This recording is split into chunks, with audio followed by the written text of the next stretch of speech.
السلام عليكم ورحمة الله وبركاته. السلام ورحمة الله وبركاته. بسم الله الرحمن الرحيم. الحمد لله رب العالمين بارئ الخلائق أجمعين باعث الأنبياء والمرسلين الذي بعد فلا يرى وقرب فشهد النجوى تبارك وتعالى. ثم الصلاة والسلام على حبيب إله العالمين وشفيع الذنوب المذنبين العبد المؤيد والرسول المسدد المصطفى الأمجد أبي القاسم المصطفى محمد. اللهم صل على محمد وآل محمد. اللهم صل على محمد وآل محمد. اللهم صل على محمد وآل محمد وعلى أهل بيته الطيبين الطاهرين وصحبه المنتجبين ومن تبعهم بإحسان إلى يوم الدين. عباد الله اوصیکم و نفسی به تقوی الله. از خداوند تبارک و تعالی مسئلت داریم که به همه ماها توفیق تقوی پیشگی عنایت بفرماید. یکی از مسائل مهم اجتماعی بحث عدالت و جایگاه عدالت در توسعه اجتماعی است. اگر عدالت در جامعه ما حکم فرما شود، جامعه ما یک جامعه پیشرفته خواهد بود. اما در برابر اگر ناعدالتی، ظلم، فساد، اختلاس، رشوه، کمکاری در ادارات دولتی فراگیر شود، جامعه ما یک جامعه عقب مانده و پس مانده خواهد بود. Bismillahirrahmanirrahim. Setelah memanjatkan puja dan puji syukur kehadirat Allah dan menyampaikan salawat serta salam kepada Rasulullah Muhammad sallallahu alaihi wasallam dan keluarganya yang suci, saya mewasiatkan kepada diri saya dan kepada mukminin mukminat dengan pesan takwa. Saya mohon kepada Allah Subhanahu wa taala taufik untuk selalu bisa berpegang teguh dengan ketakwaan. Salah satu pembahasan yang penting adalah pembahasan mengenai keadilan sosial. Jika keadilan bisa tegak di tengah masyarakat, maka masyarakat itu akan menjadi masyarakat yang baik, masyarakat yang maju.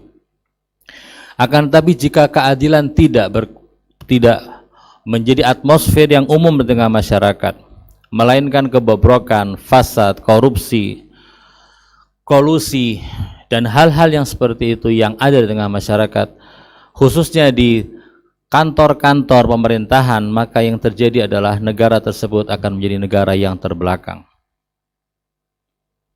خداوند تبارک و تعالی خود را به عنوان عادل ستوده و مدح کرده است و یکی از صفات خداوند تبارک و تعالی عدل است و بر اساس اهمیت و جایگاه عدل در توسعه اجتماعی، عدل رو امامیه به عنوان یکی از اصول دین و دومین اصول دین قرار داده است و در روایتی هم آمده بالعدل قامت السماوات، با عدل سماوات و زمین برپا می شود. شاید کنایه از این باشد که استواری و پایداری زمین و آسمان و زندگی در زمین بر مردم به واسطه عدل خواهد بود. اما اگر عدل در جامعه نبوده باشد، زندگی بسیار سخت و دشوار می باشد. Allah Subhanahu wa taala memuji dirinya dengan menyebut dirinya sebagai Tuhan yang Maha Adil. Salah satu sifat Allah adalah sifat keadilan. Dan mengingat sedemikian pentingnya masalah keadilan, karena itulah keadilan dalam madhab Syiah Imamiyah dijadikan sebagai salah satu dari 5 usuluddin. Dalam riwayat disebutkan bil adli qamatis samawat, dengan keadilan Allah Subhanahu wa taala telah menjadikan langit ini tegak. Mungkin hadis ini adalah sebuah kinayah atau sebuah ungkapan kiasan untuk menyebutkan bahwa Allah Subhanahu wa taala menciptakan langit dan bumi dan kehidupan di dalamnya di atas pondasi keadilan. Jika keadilan ada, maka kehidupan akan berjalan dengan baik. Jika keadilan tidak ada, maka kehidupan yang ada akan menjadi kehidupan yang tidak baik. گفتار و گفتگو درباره عدل و سخن گفتن در رابطه با عدل آسان است و همه ظالم ها هم دنبال سخن از عدل میگویند، اما مهم اجرای عدالت در زندگی فردی و اجتماعی انسان است که انسان بتواند عدل رو اجرا بکند. Berbicara tentang keadilan adalah sesuatu yang sangat mudah. Bahkan para penguasa yang zalim sekalipun mereka juga terbiasa untuk berbicara soal masalah keadilan. Namun yang penting dari hanya sekedar berbicara adalah menerapkan keadilan itu sendiri. یگانه مردی را که ما میتوانیم نشان بدهیم، معرفی بکنیم که هم سخن از عدل و عدالت گفت و بهترین و زیباترین سخنها در رابطه با عدل رو بیان کرده و هم در مقام عمل و اجرا عادل ترین فرد روی زمین بعد از انبیاء الهی بوده است، امام امیرالمؤمنین علیه السلام است. Mungkin satu-satunya manusia yang ketika membicarakan tentang keadilan dia memiliki kata-kata dan untean-untean ungkapan yang sedemikian indah dan mendalam tentang keadilan.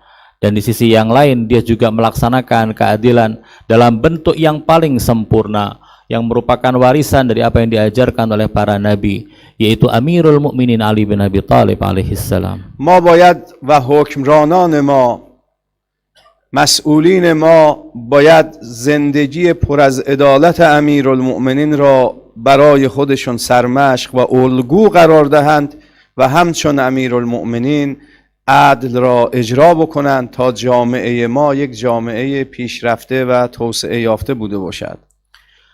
Karena itulah jika seandainya para pemimpin dan para pejabat yang memiliki tanggung jawab atas masyarakat di negeri kita, di masyarakat kita melaksanakan keadilan sebagaimana yang diajarkan oleh Ali bin Abi Thalib dan menerapkan dalam kehidupan mereka saat memimpin, maka kita akan menyaksikan bahwa negeri ini akan menjadi negeri yang penuh dengan kemajuan dan kebaikan. ابن ابی‌الحدید معتزلی که یکی از علمای بزرگ اهل سنت است و در قرن ششم زیست می‌کرده، او نقل می‌کند که قبل از خلافت امیرالمؤمنین علیه السلام اموال بیت المال هم بین حکمرانان به ظلم تقسیم می شده و هم بین بستگان اونها بدون عدالت توزیع می شده است. آنگاه ابن ابی‌الحدید از ابن عباس نقل می کند که ابن عباس گفت روز دومی که امیرالمؤمنین علیه السلام به خلافت ظاهری رسیدند و مردم با او بیعت کردند، حضرت به مسجد آمدند و فرمودند والله لو وجدته قد تزوج به النساء و ملك به الاماء لرددته فان في العدل سعة و من ضاق علیه العدل فالجور علیه اضیق. فرمودند به خدا قسم اموالی که قبل از من توسط حکمرانان بین مردم به ظلم تقسیم شده، اگر با اون اموال کسی ازدواج کرده باشد یا امایی رو خریده باشد برمیگردانم به بیت المال، ولی یک عده توان تحمل عدل رو ندارند. Ibn Abi'l-Hadid, seorang ulama ahlus sunnah yang hidup pada abad ke-6 Hijriah dan penulis kitab Syarah Nahjul Balaghah, menjelaskan bahwa sebelum Amirul Mukminin Ali bin Abi Thalib dibaiat sebagai khalifah, harta yang ada di Baitul Mal biasa dibagikan secara tidak adil tengah masyarakat. Biasa dibagikan kepada para mereka yang memiliki hubungan kekerabatan dengan khalifah. Dengan demikian harta tersebut dibagikan ke sana dan kemari tanpa ada ketentuan yang jelas. Ibn Abbas menceritakan bahwa hari kedua setelah Imam Ali bin Abi Thalib dibaiat sebagai khalifah, beliau datang ke masjid dan berpidato. Dalam khutbahnya beliau mengatakan, wallahi, demi Allah, jika harta-harta Baitul Mal yang dibagikan secara tidak hak itu telah digunakan untuk menikahi wanita atau untuk membeli hamba sahaya, maka akan aku ambil kembali harta itu dan aku kembalikan kepada Baitul Mal. Dan tentunya ada orang-orang yang tidak akan menyukai tindakanku ini. Maka barang siapa orang yang merasa bahwa keadilan bagi dia mendatangkan sesuatu yang sempit dan sulit untuk diterima, maka kezaliman justru harus menjadi sesuatu yang lebih sulit lagi untuk bisa dia terima. قبل از امیر المؤمنین علیه السلام و بعد از پیامبر اموال بیت المال به طور مساوی بین مسلمان ها تقسیم نمیشد. کسانی که سابقه بیشتری در اسلام داشتند به اونها اموال بیشتر و حقوق بیشتری داده میشد. کسانی که از قریش بودند به اونها اموال بیشتری داده میشد. کسانی که قدرت و زور بیشتری داشتند به اونها اموال بیشتری داده میشد. اما وقتی امیرالمؤمنین به حکومت رسیدند تمام این احکام رو لغو کردند و فرمودند همه مردم در برابر بیت المال و تقسیم بیت المال مساوی و بالسویه هستند و همه باید به یکسان تقسیم بشود. اونگاه حقوق اضافی که به تعدادی از جمله طلحه و زبیر داده میشد حضرت قطع کردند. روزی طلحه و زبیر آمدند پیش امیرالمؤمنین، گفتند یا امیرالمؤمنین چرا حقوق ما رو قطع کردی؟ حضرت فرمودند به چه دلیلی باید حقوق بیشتری به شما داده بشه؟ گفتند به دلیل این که ما سابقه بیشتری در اسلام داریم. حضرت فرمودند سابقه من در اسلام بیشتر است یا سابقه شما؟ گفتند سابقه تو یا علی. گفتند خب ما قرابت با پیامبر داریم. حضرت فرمودند قرابت من با پیامبر بیشتر است یا قرابت شما؟ گفت خب قرابت شما امیرالمؤمنین بیشتر است.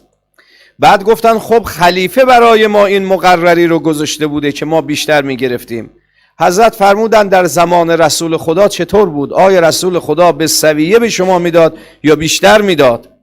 گفتن رسول خدا به ما یکسان میداد، مثل بقیه میداد.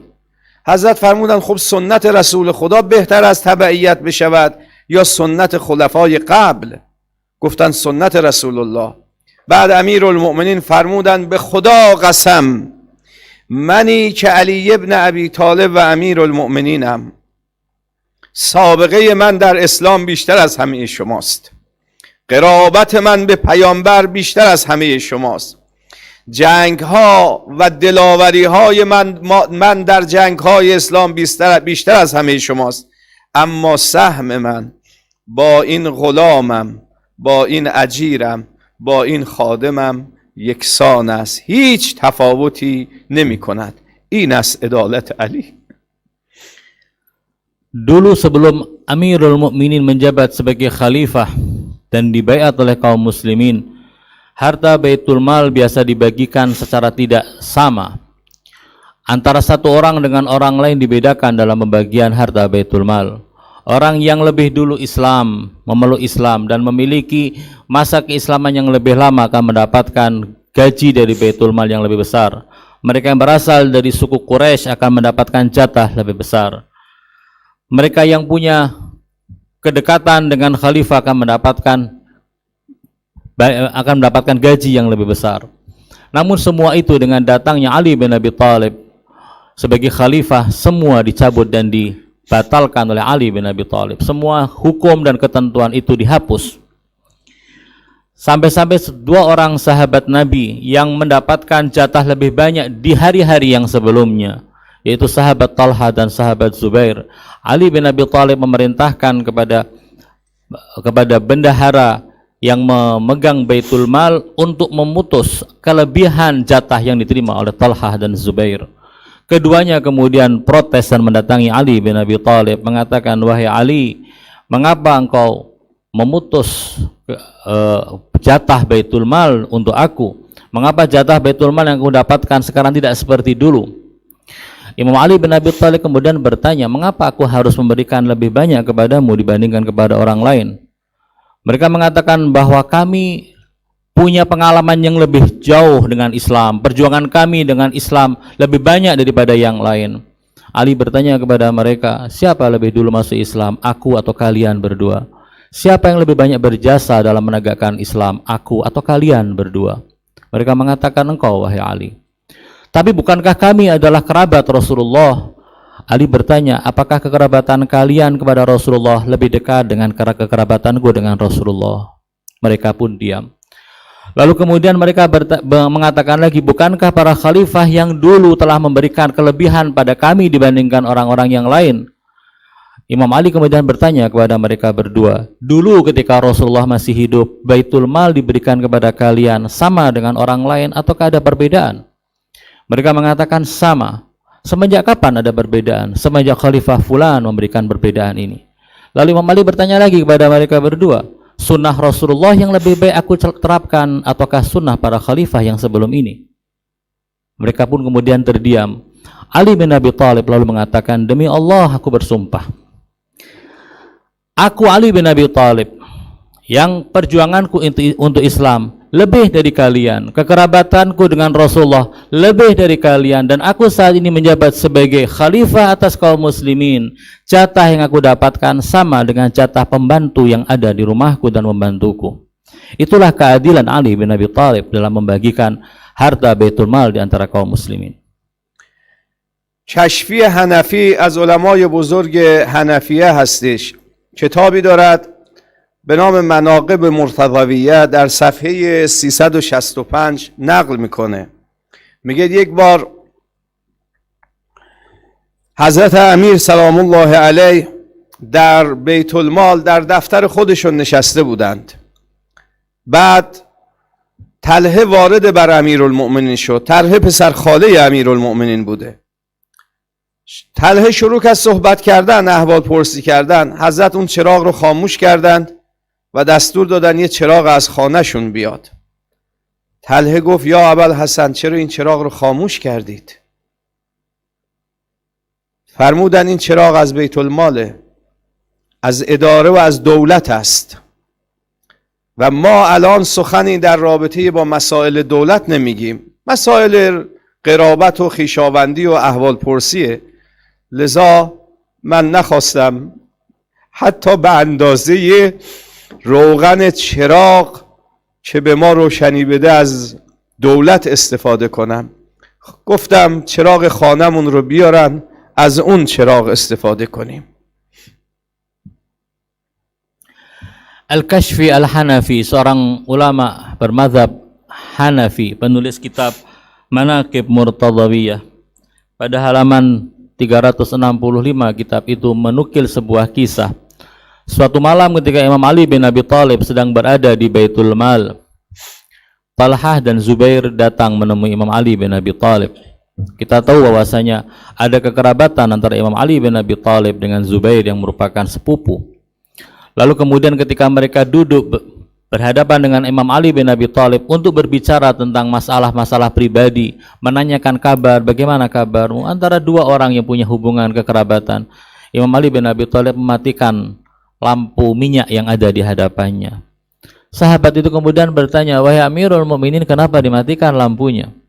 Imam Ali mengatakan, pembicaraan kita bukan pembicaraan yang hubungannya dengan masalah kenegaraan, karena ini adalah pembicaraan yang pribadi, dan aku Ali bin Abi Thalib tidak ingin walaupun hanya seukuran minyak untuk lampu ini aku gunakan untuk sesuatu yang bukan untuk kepentingan kaum muslimin, padahal dia berasal dari Baitul Mal.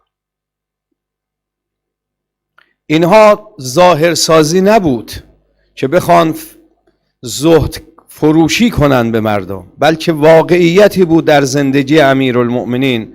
حتما این داستان رو هم شنیده اید که روزی دختر امیرالمؤمنین علیه السلام آمد از مسئول خزانه‌دار دولت یک گردنبند را به عنوان امانت و عاریه به مدت 3 روز قرض گرفت که روز عید اون گردنبند را به عید قربان گردنبند رو به گردن خود بیندازد. امیرالمؤمنین علیه السلام در خانه این گردنبند رو به سینه دخترشون دیدند. فرمودند این رو از کجا آوردی؟ گفت این را از ابو رافع به عنوان امانت گرفتم، بعد از 3 روز برمیگردانم. خواستم در این ایام عید یک زینتی داشته باشم. حضرت ابو رافع رو خواستند، به او فرمودند ابو رافع به چه مجوزی این گردنبند رو به دختر من دادی؟ چرا به امانت خیانت کردی؟ این مال همه مسلمانانه، آیا به همه مسلمانان میتونستی این گردنبند رو عاریه بدی، نه اینکه بخشیده باشد؟ گفت یا ابوالحسن این دختر شماست، من هم خودم ضامن شدم و از پول خودم میدهم اگر برنگشت.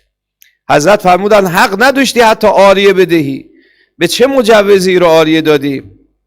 بعد فرمودن به خدا قسم اگر این رو عاریه و قرض نبود، امانت نبود، اول کسی که دست او رو قطع می‌کردم دست دختر علی بود که چرا به بیت المال مردم خیانت کرده.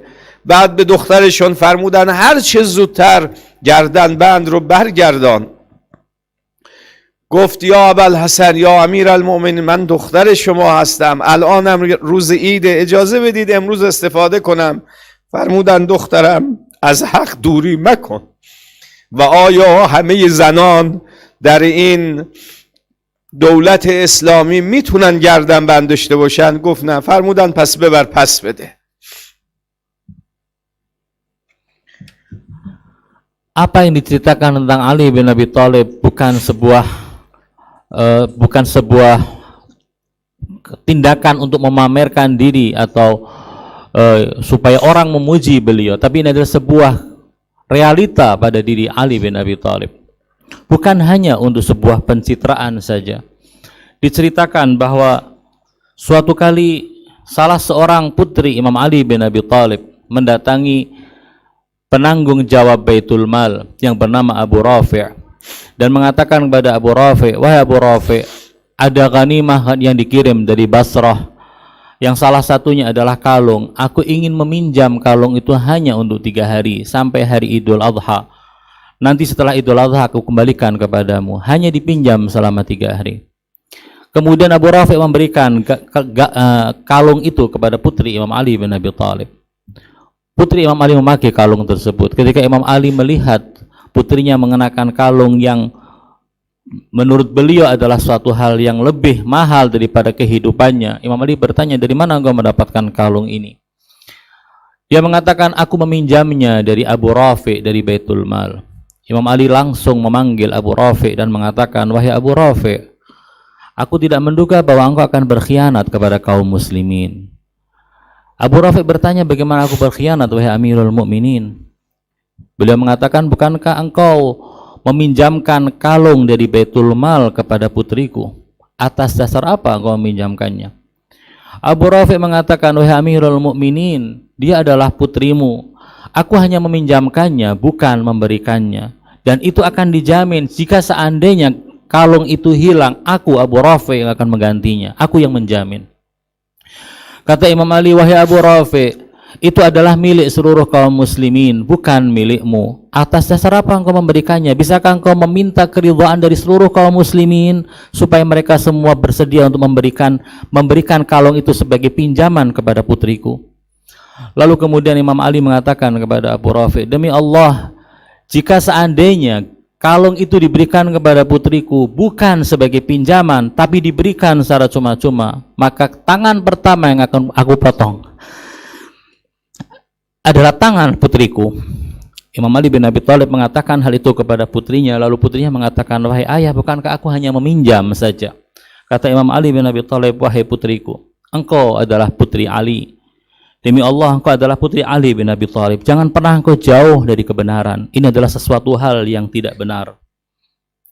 بلی گفتن این سخنان راحت است، آسان است، اما عمل کردن سخت است. امروز نگاه کنید در سراسر جهان ثروت پادشاهان و رؤسای بعضی از کشورها، خصوصا کشورهای اسلامی رو ببینید چقدر است. Ini adalah sebuah realita yang terjadi pada Ali bin Abi Thalib. Lalu coba kita bayangkan dan bandingkan dengan realita yang ada di zaman kita ini. Betapa banyak kekayaan yang dimiliki oleh para pejabat di banyak negara, khususnya di negara-negara yang mayoritas penduduknya beragama Islam. من فقط یک مورد عرض میکنم. قذافی وقتی از او رو کشتن و از دنیا رفت، بیش از 400 میلیارد دلار پول در کشورهای اروپایی در بانک ها داشت. Saya hanya ingin menyebutkan salah satu contohnya, Muammar Gaddafi ketika dia dibunuh. Kekayaan dia yang tercatat ada di bank-bank dunia tercatat sebanyak 400 miliar dolar. از کجا آورده بود؟ Dari mana dia mendapatkan kekayaan sebesar itu? یکی از همین پادشاهان کشورهای عربی چند وقت قبل رفت در یک جزیره ای یک هفته استراحت کند. 17 میلیون یورو هزینه یک هفته او بود. Beberapa waktu yang lalu kita mendengar salah satu penguasa negara Arab melakukan sebuah wisata refreshing di salah satu pulau. Untuk menyewa pulau itu dia selama seminggu dia harus mengeluarkan uang 17 juta euro. گاهی بعضی از این فرزندان پادشاهان عرب میمدن در کشورهای اروپایی یک هفته یک هتل رو رزرو میکردن کامل و برای هر شبی هزینه هایی که میکردن تقریبا نزدیک 1 میلیون دلار بود. Kita juga sering mendengar berita tentang pangeran-pangeran dari negara-negara Arab yang berlibur ke Eropa lalu kemudian menyewa hotel yang biaya satu malamnya bisa mencapai 1 juta dolar. در حالی که در اون کشور عده‌ای از گرسنگی رنج میبرند، عده‌ای از نداشتن رنج میبرند، عده‌ای نمیتوانند خودشون رو معالجه کنند. Padahal di negaranya ada banyak orang yang harus menderita kelaparan, harus menderita karena tidak ada biaya untuk pengobatan saat mereka sakit dan harus menghadapi kehidupan yang sulit secara ekonomi. جورجرداق میگوید برای این است که هرگاه نام علی شنیده میشود اشک انسان جاری میشود. Tak heran jika seorang penulis Kristen bernama George mengatakan, setiap kali mengingat Ali, maka tanpa terasa air mata akan mengalir. وقتی اشق الاولین و الاخرین ابن ملجم مرادی ضربت به فرق مبارک علی علیه السلام زد، حضرت دستور دادند غذایی که به من میدهید به او هم بدهید. شیر برای امیرالمؤمنین آوردند، فرمودند آیا به قاتل من هم همین غذا رو دادید؟ گفتن آقا او به شما ضربت زده شما رو بکشد. فرمودند الان او زنده است باید به او غذا بدهید. بعد فرمودند من راضی نیستم که بعد از من اگر خودم بودم که میدانم با او چه کنم و چگونه او را عفو کنم، اما بعد از من اگر شما خواستید از او انتقام گیرید فقط یک ضربت به من زده، شما بیش از یک ضربت حق ندارید به او بزنید. این رفتار امیرالمؤمنین است حتی با قاتل خودش. Keadilan Ali nampak pula di waktu hari-hari terakhir atau saat-saat terakhir kehidupan beliau. Ketika orang yang paling sengsara di dunia itu Abdurrahman bin Muljam memukulkan pedang beracunnya ke kepala Ali bin Abi Thalib. Dan akibat itu Imam Ali bin Abi Thalib harus berbaring di tempat pembaringannya. Imam Ali bin Abi Thalib selalu berpesan kepada keluarganya saat beliau diberi makan, sudahkah kalian memberi makan Abdurrahman bin Muljam? Ketika Imam Ali bin Abi Thalib diberi susu untuk menetralisir racun yang ada di tubuhnya, Imam Ali mengatakan sudahkah Ibn Muljam juga diberi susu? Lalu kemudian keluarganya mengatakan, ya Amirul Mukminin, dia adalah pembunuhmu, dia sengaja memukulmu untuk membunuhmu. Kata Imam Ali bin Abi Thalib, tapi dia sekarang masih hidup, dia harus kasih makan dan harus diperlakukan dengan baik. Wahai keluargaku semua, jika kalian ingin membalas darah Ali karena pembunuhan ini, maka kalian tidak punya hak sama sekali untuk melakukan apapun juga selagi aku masih hidup. Jika Allah menakdirkan aku selamat dan aku masih bisa hidup, Allah lebih tahu bagaimana aku akan memaafkan orang ini. Dan jika aku mati, terbunuh, meninggal dunia karena pembunuhan ini, karena pukulan Ibn Muljam, maka kalian hanya punya hak untuk memukulkan satu pukulan kepada dia karena dia memukulkan satu pukulan pedang kepadaku. Jangan melakukan hal yang lebih dari itu. Inilah Ali bin Abi Thalib alaihissalam, dan perlakuannya bahkan kepada orang yang menginginkan nyawanya. به همین دلیل است که پیروان امیرالمؤمنین، شیعیان امیرالمؤمنین عشق به علی می‌ورزند وقتی نام علی رو بشنود اشک اونها جاری می شود و بر مظلومیت اون مرد عظیم و اون انسان بزرگ و اون انسان کامل همیشه اشک می ریزند. به همین دلیل است که ما علاقه و محبت به امیر المؤمنین علیه السلام زیاد داریم. البته علی را دوست می داریم، عشق به او می ورزیم، به خاطر اینکه علی یگانه پیرو راستین پیامبر اسلام بود. Karena inilah para pengikut Ali dan Syiah Ali jatuh cinta kepada sosok agung ini. Setiap kali nama Ali disebut akan ada getaran di hati dan tanpa terasa air mata akan mengucur. Inilah Ali yang dengan menyebutnya bunga-bunga cinta bermekaran di hati para pecinta dan perindunya. Kita semua mencintai Ali bin Abi Thalib. Kita memiliki keterikatan dengan Ali bin Abi Thalib karena dia adalah satu-satunya orang yang mewujudkan semua yang diajarkan oleh Rasulullah pada dirinya. أقول قولي هذا وأستغفر الله لي ولكم فاستغفروه إنه يغفر الذنوب إنه هو التواب الرحيم. بسم الله الرحمن الرحيم. إنا أعطيناك الكوثر فصل لربك وانحر إن شانئك هو الأبتر. صدق الله العلي العظيم.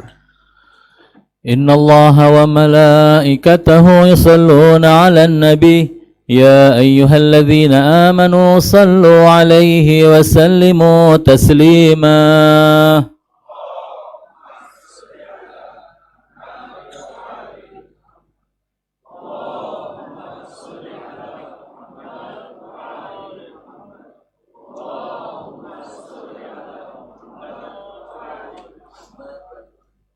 بسم الله الرحمن الرحيم. الحمد لله رب العالمين ثم الصلاة والسلام على حبيب إله العالمين وشفيع الذنوب المذنبين العبد المؤيد والرسول المسدد المصطفى الأمجد أبي القاسم المصطفى محمد. اللهم صل على محمد وآل محمد. اللهم صل على محمد وآل محمد. اللهم صل على محمد وآل محمد وعلى أهل بيته الطيبين الطاهرين الذين أذهب الله عنهم الرجس وطهرهم تطهيرا، سيما ابن أمه وكاشف سره ومبلغ رسالاته ووصيه وخليفته علي أمير المؤمنين، وعلى ابنته فاطمة الزهراء سيدة نساء العالمين وبهجة قلب المصطفى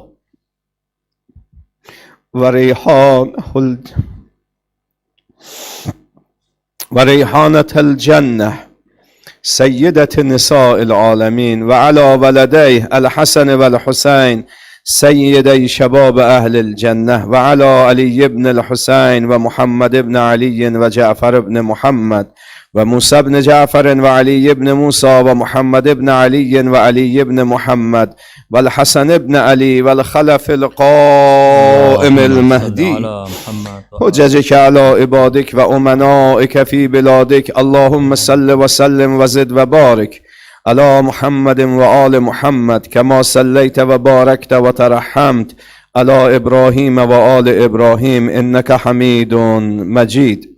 عباد الله أوصيكم ونفسي بتقوى الله. عباد الله تجهزوا فقد نودي فيكم بالرحيل وأقلوا العرجة على الدنيا وانقلبوا بصالح ما بحضرتكم من الذات، فإن أمامكم عقبة كؤودة ومنازل مخوفة لا بد من الورود عليها والوقوف عندها.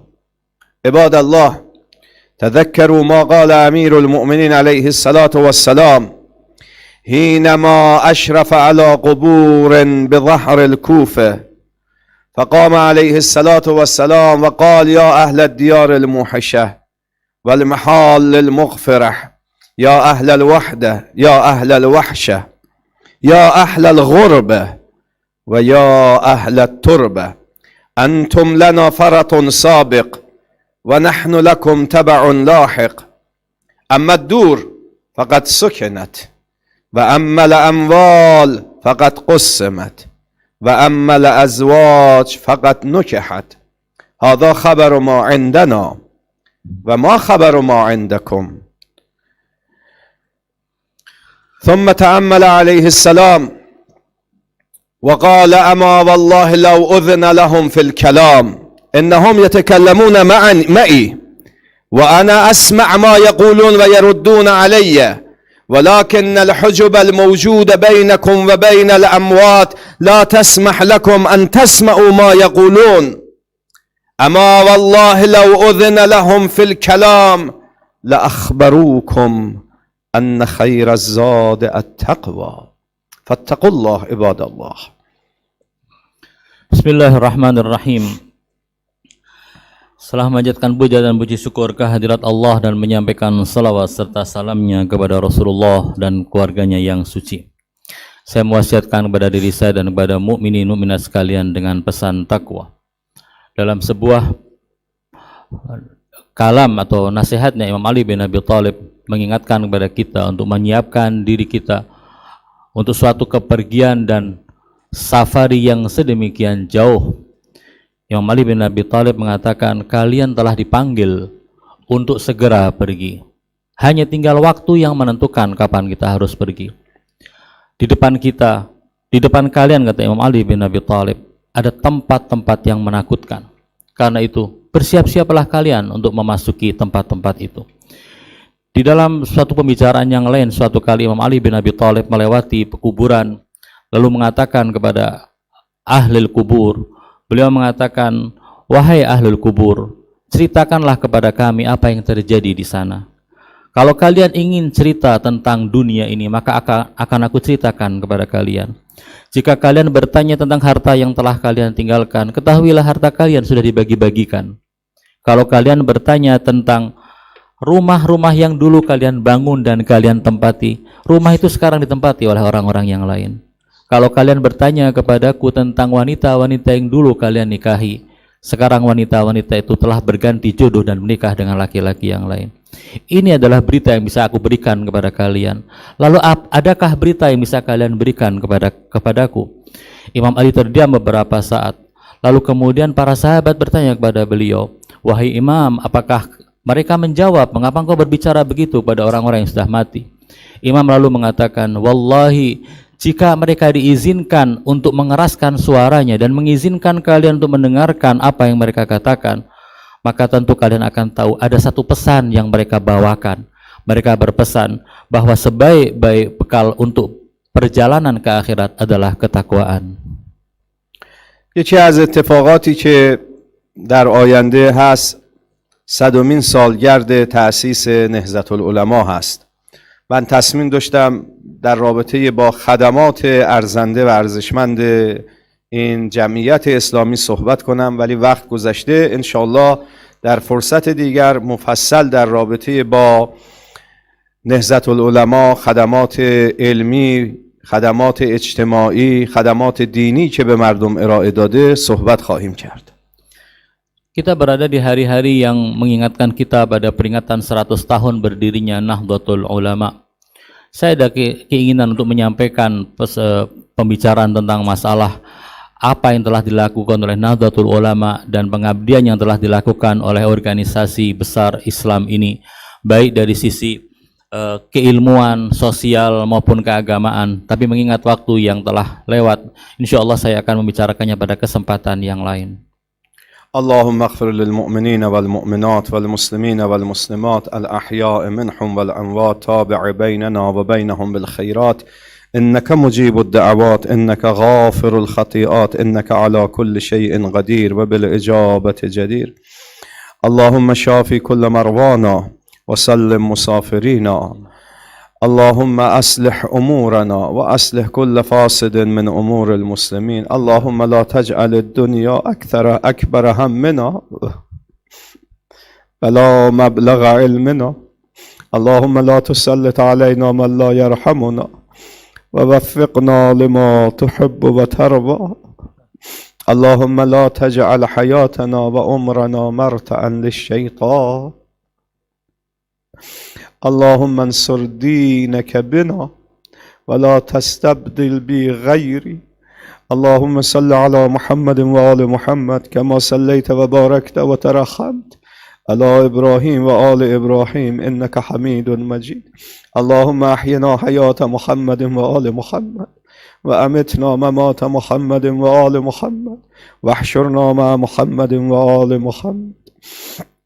اللهم إنا نسألك وندعوك بأحب الأسماء إليك محمد وآل محمد أن تصلي على محمد وآل محمد وأن تغفر لنا بحق محمد وآل محمد وأن تشفعهم فينا يوم القيامة. اللهم صل على محمد وآل محمد. اللهم أنزل علينا بركاتك من السماء واخرج لنا ثمارك من الجنة.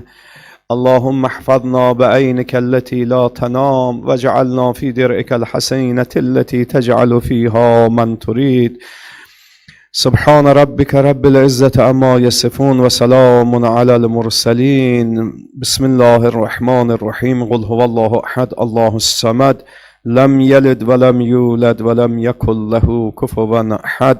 صدق الله العلي العظيم وصدق رسوله النبي الأمين الكريم والحمد لله رب العالمين.